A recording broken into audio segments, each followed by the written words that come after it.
잠언 11장 18절에서 23절까지요. 11장 18절 21절까지 같이 있습니다. 악인의 삭은 허무하되 공의를 뿌리는 자의 상은 확실하니라. 공의를 굳게 지키는 자는 생명에 이르고 악을 따르는 자는 사망에 이르느니라. 마음에 굳은 자는 여호와께 미움을 받아도 행위가 온전한 자는 기뻐하심을 받느니라. 악인은 지쳐 손을 잡을지라도 벌을 면치 못할 것이나 부인의 자손은 구원을 얻으리라. 아름다운 여인의 삼가지 아니하는 것은 마치 돼지 코의 금골이 같으니라. 아멘. 22절까지요.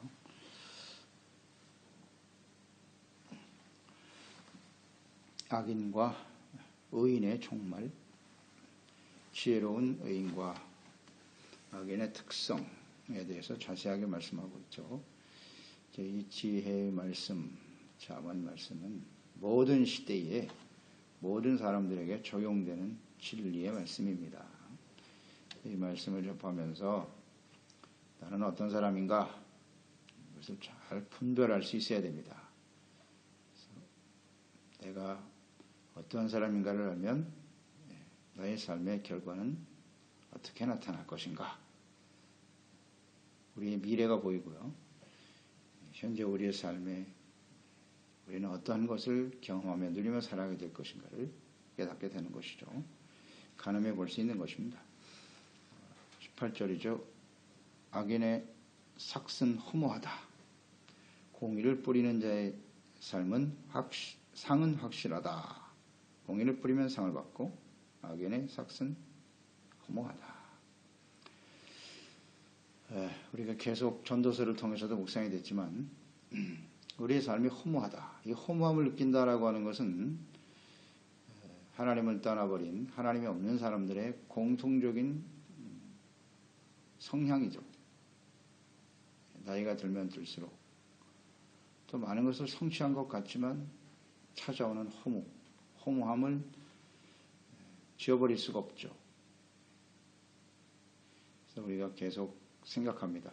우리 마음속에 이 허무감이 들어온다면 그 원인은 무엇인가? 간단해요. 하나님이 없이 인생을 살았기 때문에 허무한 겁니다. 하나님이 우리 인생 속에 함께 하시고 하나님의 진리의 말씀을 따라 영원한 하늘나라의 소망을 두고 살아가는 사람들은 절대 허무하지 않음. 허무하다는 건 가치가 없다는 얘기거든요. 가치 없는 인생을 살았다. 어디에 가치를 두고 살아가느냐의 문제겠죠. 잠시 있다가 사라져버리는 육체의 정욕에 이끌려서 살아온 인생이기 때문에 육체는 갈수록 겉사람 후퇴할 수밖에 없습니다. 육체는 시들어버리고 결국 사망이 이를 수밖에 없잖아요. 죽음 앞에서 허무할 수밖에 없는 겁니다. 삶의 가치를 죽음 앞에서 사라질 수밖에 없는 이 땅에 속한 것에 두고 살았기 때문에 허무할 수밖에 없는 겁니다. 악을 따라 살았다는 겁니다. 정욕이 모든 악의 근본 뿌리니까요. 하나님이 없이 육체의 욕심을 따라 살아왔으므로 인생은 허무할 수밖에 없다. 이건 아주 분명합니다. 이건 모든 시대에 모든 사람들에게 적용이 되는 거예요. 그래서 이 세상에 열심히 살았죠. 열심히 살아서 재물을 얻기도 하고 또 나름대로 뭐 권력과 명예를 얻으면서 열심히 살았는데 허무하다. 이게 허무하다. 야, 이것이 나에게 무슨 유익이 있나? 행복하지 않아요. 죄악 가운데 살고 하나님 없이 살면 그럴 수밖에 없는 것입니다. 뭐 그렇지 않다고 말하고 싶겠죠.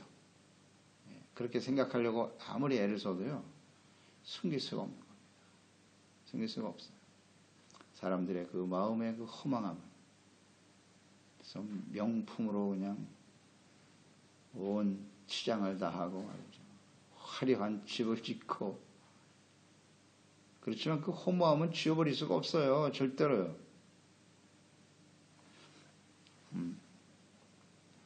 사람의 욕망이라고 하는 건 끝이 없거든요. 끝이 없어서 아무리 많은 걸 가져도 허망할 수밖에 없어요. 죄악된 삶이라는 것이 하나님의 공의 앞에 서게 되는 것인데, 하나님의 공의 앞에서 바람에 나는 겨와 같아요. 한순간에 날아가 버릴 수밖에 없는 것이기 때문에 아주 허무한 것이죠.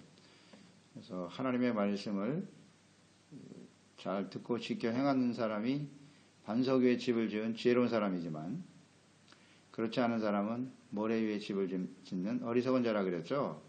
그러니까 모래 위에 열심히 집을 지었는데 그게 그냥 한순간에 무너지는 거예요. 이런 게 허무거든요. 허망해. 다 무너지고 말거든요.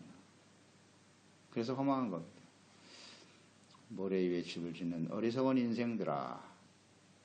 그러니까 하나님을 모르고 말씀을 모르니까 나름대로 열심히 산다니까요. 다 무너져. 그런 걸 우리 현실 속에서 경험하지 않습니까? 우리가 직접 그런 자리에 서기도 하지만, 이 세상에서 부와 권력과 명예를 얻은 사람들 보세요. 한순간에 무너지지 않아요? 수치와 멸시를 당하고 감옥에 들어가 앉아 있잖아요. 그럼 보고 있고 허무하죠. 그들이 한때 누렸던 그 영광, 그게 무슨 의미가 있어요? 만천하의 그 죄악이 드러나서 말이죠. 부끄러워서 그냥 얼굴을 들 수가 없네. 자식들한테 어떻게 그 부끄러워서 살까? 그 숨겨진 죄악이 만천에 드러났어요. 참 허망하지 않습니까 이거?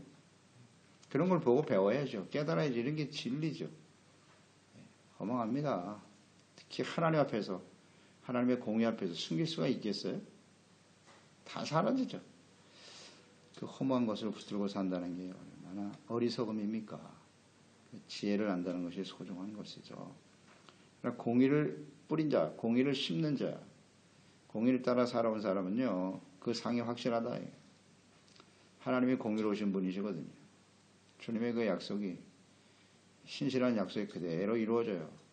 의의 멸류관, 생명의 멸류관이 주어지는 겁니다. 심은 대로 거두는 거니까요. 갈라디아서 6장 7절로 8절. 스스로 속이지 마라. 하나님은 업신여김을 받지 아니하시나니 사람이 무엇으로 심든지 그대로 거둔다. 자기의 육체를 위해서 심는 자는 육체로부터 썩어진 것을 거두죠. 열심히 살았는데 결국 썩어질 사망을 거둘 수밖에 없다는 거죠. 이게 허망한 거고. 그러나 성령을 위하여 심는 자, 의를 위하여 공의를 뿌린 자죠. 성령으로부터 영생을 거둔다. 성령은 진리의 영. 하나님의 말씀대로 순종하며 따르게 하는 의의 삶으로 이끌어가죠. 그래서 영생을 거둔다. 아주 분명합니다. 19절 공의를 굳게 지키는 자 생명을 얻게 되죠. 결과가 이렇게 이어지는 겁니다. 생명으로 이어지고 악을 따르는 자는 사망에 이르게 된다. 생명이냐 사망이냐. 예수님이 다시 오셔서 산자와 죽은 자를 심판하러 오시리라. 분명히 드러나죠. 어떤 사람이 산자이고 어떤 사람이 죽은 자냐. 공의를 행하는 자는 산자요 악을 따르는 자는 죽은 자입니다. 선악간에 하나님 반드시 심판하러 오시는 겁니다. 그러니 지혜를 따라서 지혜의 말씀을 좇아 하나님을 경외하고 그 지혜이신 예수 그리스도로 말미암아 죄 사함 받고 의롭다함을 얻어 진리의 말씀 주님의 말씀을 쫓아 살아가는 두렵고 떨리는 마음으로 우리의 구원을 이루라고 그랬잖아요. 두렵고 떨리는 마음으로 하나님의 말씀에 복종함으로써 너의 구원을 온전히 이루는 사람, 이 공의를 심는 사람이죠. 하나님의 말씀이 중심이 되어 의를 생명같이 여기고 그런 사람들이 하나님 앞에서 정리가 되는 겁니다. 분명 허무한 인생 하나님 심판 앞에서 다 허무해지고 무너지고 말겠어요. 그러니 의를 따르는 것이 얼마나 중요한지 그 상은 확실합니다. 생명으로 갚아주실 거예요. 공의, 악을 따르는 자. 그러니까 이것을 잘 분별할 수 있는 게 지혜라고 그랬죠. 명철입니다. 죄가 무엇인지도 모르고 살아가면 그건 정말 비극이에요. 그래서 항상 민감해야 돼요. 우리. 나의 이 말과 행동이, 나의 이런 선택이 그 중심이 뭐냐, 근거가 무엇인가를 잘 살펴야 돼요. 육체의 만족, 자기를 위해서 한다면 그 결과는 사망으로 이어질 수밖에 없다는 거 생각해야 합니다. 20절 마음이 굽은 자 여호와께 미움을 받고 행위가 온전한 자는 그의 기뻐하심을 받는다. 자, 하나님이 미워하시고 또 혹은 하나님을 기쁘시게 하는 둘 중에 하나겠죠. 하나님이 미워하시는 삶이 무엇이냐? 마음이 굽었다예요. 비뚤어졌다는 얘기거든요. 비뚤어진 자, 정직하지 못하다는 거죠. 비뚤어진다. 두 가지 의미겠죠. 삶의 기준이 분명하지 않거나, 그렇죠? 정직이 똑바로 가는 거라고 그랬잖아요. 이건 굽고 삐뚤어진다는 얘기인데 기준이 분명하지 않은 삶이에요. 말씀이 기준이 되지 않는 거예요. 여전히 자신의 감정, 자신의 생각, 자신의 유익, 자신의 정욕에 기반해서 자신의 뜻대로 원하는 대로 이건 반드시 비뚤어집니다. 말씀이 딱 중심이 돼야 돼요. 또 하나는 하나님의 말씀을 중심으로 삼는다고 하지만 그 말씀을 따르지 않는 거죠. 이 두 가지 경우겠죠. 마음이 굽은 자라는 것은. 하나님의 말씀을 알면서도 그 뜻을 따르려고 하는 의도가 없어. 의지가 없어.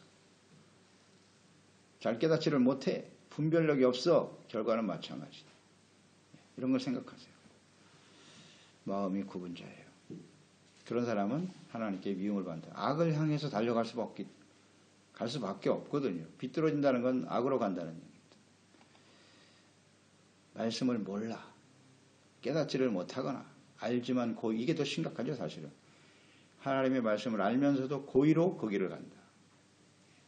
고범죄는 살 제사가 없어요. 큰일 납니다. 고의로 죄를 지는다고 하는 것이 심각한 문제입니다. 비뚤어진다.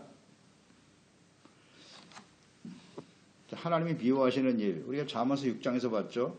하나님이 뭘 미워하시는지 6장 16절로 19절에 보면 여호와께서 미워하시는 것, 곧 그의 마음에 싫어하시는 것 6, 7가지가 있는데 교만이죠. 교만한 눈, 거짓된 혀, 거짓, 무지한 자의 피를 흘리는 손, 죄 없는 자들을 피를 흘리게 하는 것, 악한 계교를 꾀하는 마음, 악한 계교 정말 싫어하시죠.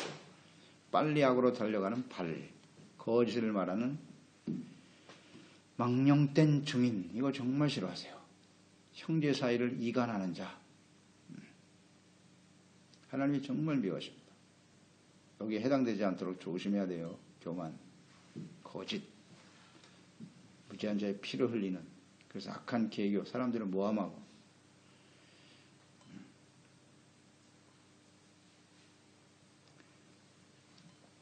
그리고 하나님이 정말 미워하시는 거 신명기에 나와 있어요. 16장 22절 이 말씀은 중요한데요. 자기를 위하여가 중요해요. 주상들을 세우지 말라. 내 하나님 여호와께서 미워하시느니라. 딱 나와 있어요. 자기를 위해서 우상 세우는 사람 하나님이 정말 미워하십니다. 그러니까 우리가 신명기 말씀, 율법의 말씀을 통해서 깨닫는 바죠. 하나님이 가장 미워하시는 게 우상숭배입니다. 우상숭배의 본질이 뭐다? 자기를 위하여 살아가는 게 우상입니다. 하나님 미워하십니다. 그러니까 우리가 하나님을 믿는 것 같지만 여전히 자기를 위해서 살아요. 하나님을 믿는 것도 자기를 위해서 믿는 거야. 그렇죠. 그게 사실 본질적으로 보면 자기를 위해서 하나님을 믿는 거 맞는데 자기를 위한 것이 육체의 정욕을 위해서란 말이죠. 이걸 잘 이해해야 돼요. 우리의 영적인 유익, 영원한 하나님의 나라, 우리가 영생을 얻어 하나님의 자녀로, 이것이 진정 자기를 위한 것이죠. 그러니까 영적인 일이냐 아니면 육체, 썩어져 버릴 수밖에 없는 육체를 위해서 살아가느냐의 차이겠죠.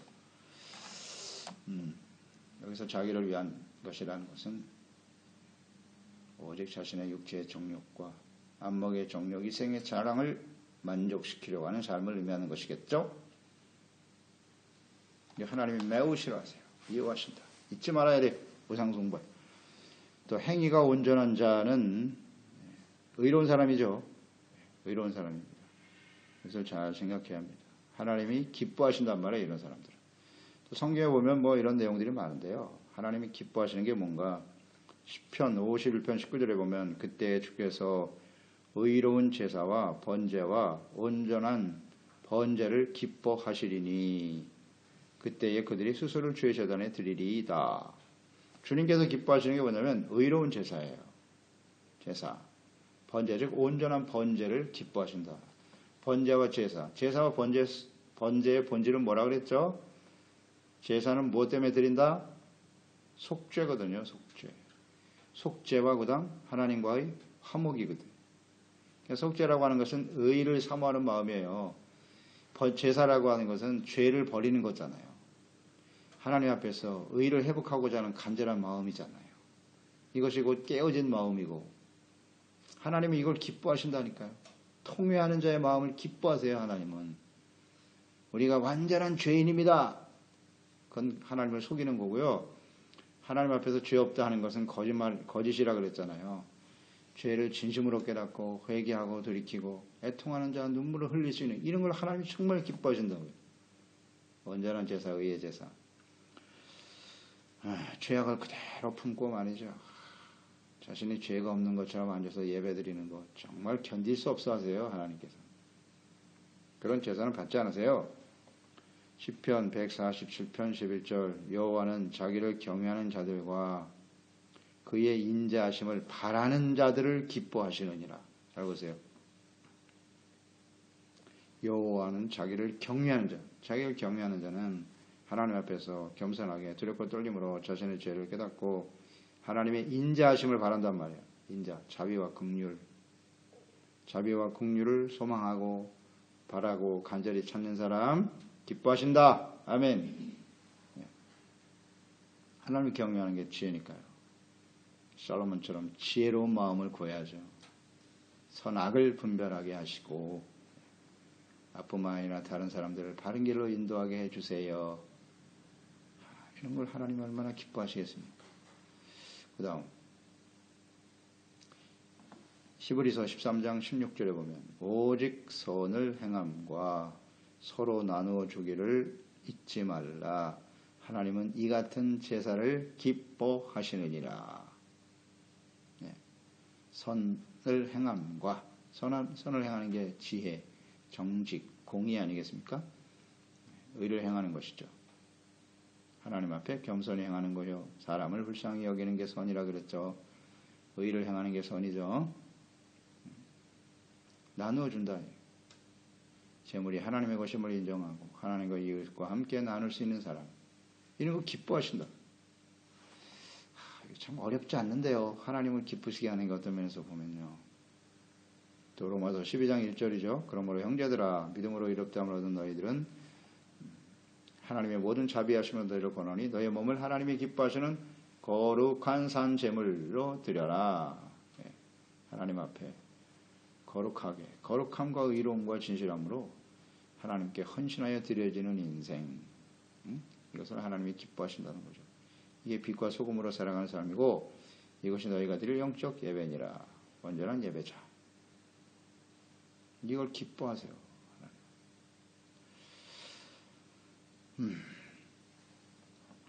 그러니까 제사와 예배. 하나님 앞에 서서 겸손해야 돼요. 자신을 겸손히.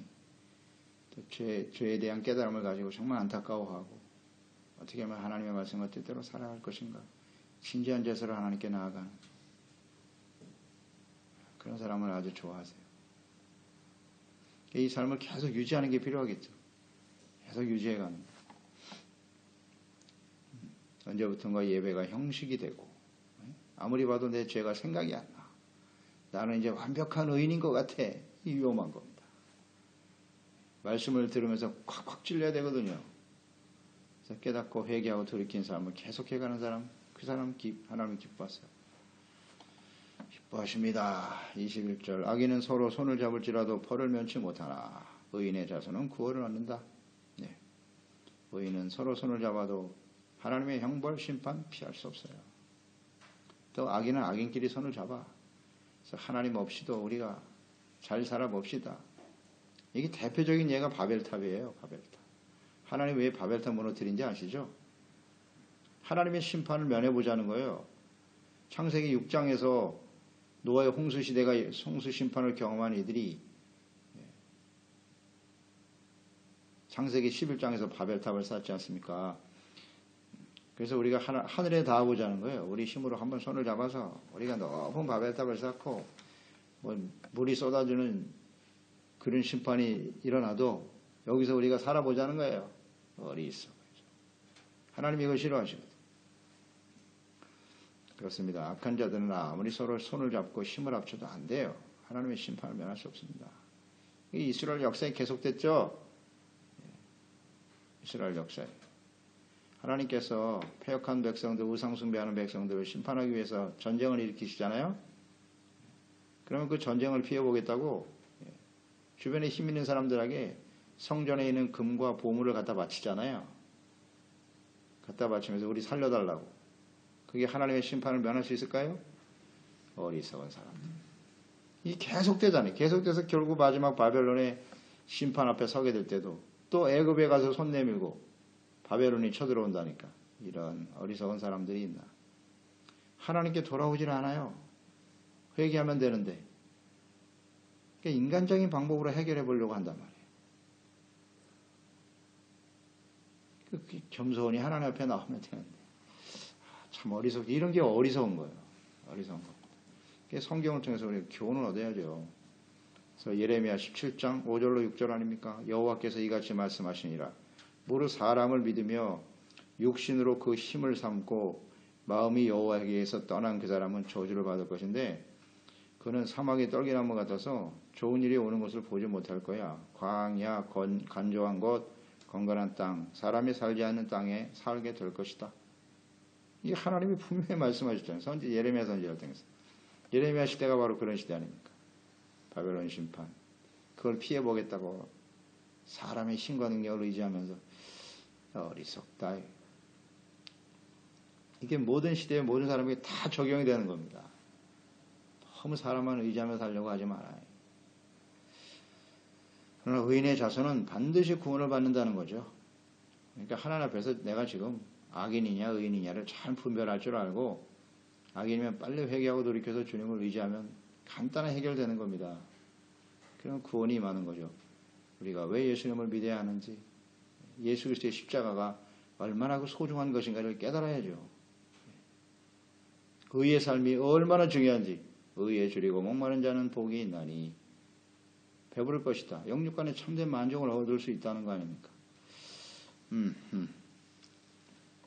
10편 37편 39절 의인의 구원은 여호와께 있으니 그는 환난 때에 저의 산성이시로다. 구원은 여호와께 있다. 죄를 버리고 하나님께 나와야죠. 그럴 때 환난에서 하나님이 산성, 구원의 산성이 되시는 거죠. 다윗은 이걸 깨달았어요. 그래서 그 많은 시련과 어려움 속에서 오직 하나님의 구원을 의지하면서 의를 추구했던 거죠. 10편 118편 15절 의인의 장막에 기쁜 소리 구원의 소리가 있으며 의인의 장막에만 기쁨과 구원의 소리가 있다니 확신이지. 의의 길을 선택하는 게 얼마나 중요한지 기준조차도 모르고 살아갔네. 구원이 말 수 없겠죠. 22절 아름다운 여인이 삼가하지 않는 것은 품행이 단정하지 못하면 마치 돼지 코의 금고리 같다. 정확한 지혜 말씀이네요. 육체적인 아름다움 이것은 하나님이 주신 선물이죠. 선물입니다. 그런데 그것으로 악을 행하고 교만과 정욕에 이끌려 살아간다면 마치 돼지에게 금고리를 매단 꼴이다. 무슨 의미가 있냐? 아무 가치가 없다. 돼지 코에 달려있는 금고리를 항상 생각하세요. 이 외모만 자랑하고 아름다움만 추구하려고 하는 거, 이 참 어리석은 일 아니에요?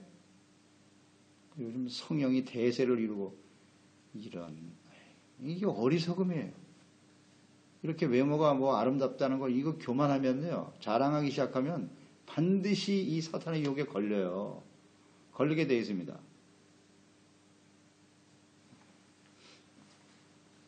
표적이 되죠. 겸손해야지 이게 하나님의 은혜다 생각하고 그래 육체의 외모보다는 속사람을 아름답게 꾸며야지. 그게 훨씬 더 가치 있는 인생이지.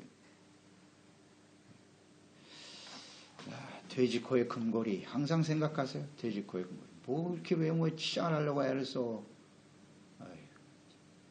금고리 아무리 다른 뭐에 돼지한테 이게 무슨 가치가 있어요. 그게.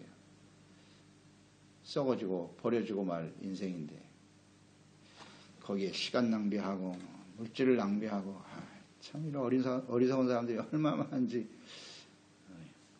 그러고 싶을까요? 몰라서 그래요. 몰라서. 뭐가 가치 있는지를 모르거든. 이사야서 40장 6절 모든 육체는 풀이요 그의 모든 아름다움은 풀의 꽃과 같다. 7절 푸른 마른 꽃은 시들죠. 여호와의 기운이 그 위에 불미라. 이 백성은 실로 풀이로다. 하나님의 백성은 말씀을 받아 하나님의 함께 하시는 의의 백성 아닙니까? 그런데 말씀과 하나님이 함께 하시는 사람을 던져버리고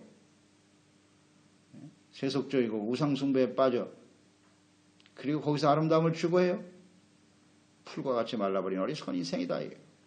오늘날 우리 그리스도인들도 마찬가지죠. 하나님의 아들 십자가에 내어주시기까지 사랑하시고 의롭다함을 얻게 하셨는데 정욕을 쫓아 세속화되어 그 아름다움을 추구한다고 이런 어리석은 사람들이 있나. 풀의 꽃과 같은 겁니다. 사라지고 시들어버릴 것들이에요. 거기에 마음을 뺏기고 산다? 그게 삶의 중심이 되어버렸다? 실로 어리석도다. 하나님의 탄식, 말씀을 보면 깨닫게 되잖아요. 무엇의 아름다움의 가치를 두고 살아가느냐. 베드로전서 3장 3절로 4절이죠. 너희의 단장은 머리를 꾸미고 금을 차고 아름다운 옷을 입는 외모로 하지 말고 오직 마음에 숨은 사람을 온유하고 안정한 심령에 썩지 아니할 것으로 하라. 이는 하나님 앞에서 값진 것이니라. 아멘. 하나님 앞에서 무엇이 값지냐, 가치 있느냐. 숨은 사람, 속 사람은 온유하고 겸손함으로 이것으로 꾸며야죠. 의와 진실됨으로 거룩함으로 꾸미는 것이 필요하다. 나는 어떤 사람인가요? 어떤 사람이 어떤 것이 진정한 아름다움인가요? 어디에 가치를 두고 살아가는가? 지혜 있는 사람들이 되어야죠. 기도합니다. 하나님 아버지, 오늘도 하나님의 말씀을 통해서 의인과 악인, 지혜로운 사람과 어리석은 사람의 삶의 특성과 결과는 어떠한가? 생명과 사망이거든요. 사실 이게 죽고 사는 문제예요. 영원한 생명으로 이어질 것이냐, 죽음 앞에서 허무한 인생이 되어버리고 말 것인가. 이것을 우리는 잘 생각해야 합니다. 하나님을 경외하고 주님 앞에 자신의 모습을 깨닫고 회개하고 돌이킬 줄 아는 애통하는 마음, 하나님의 온전한 번제와 제사, 진실한 마음으로 예배하고 거룩한 산채물로 우리의 몸을 하나님께 드릴 수 있는, 우리의 삶을 드릴 수 있는 이런 사람들이 하나님을 기쁘시게 할 수가 있죠. 죄악을 향해서 모래 위에 집을 짓는 어리석은 인생들, 이거 허망하지 않습니까? 하나님이 미워하시는 인생이라면 무슨 소망이 있겠습니까? 그래서 우리는 육체에 드러나는 세상에서 보여주는 썩어져 풀과 같이 꽃과 같이 떨어져 버릴 것에 아름다움과 가치를 두고 살아가는 어리석은 인생이 되지 말게 하시고 우리의 속사람이 날로 새로워져서 늘 온유하고 겸손하고 사랑과 믿음과 소망으로 단장해가는 지혜로운 하나님의 자녀들 되게 하여 주시옵소서. 예수님의 이름으로 기도드리옵나이다. 아멘. 잠언 11장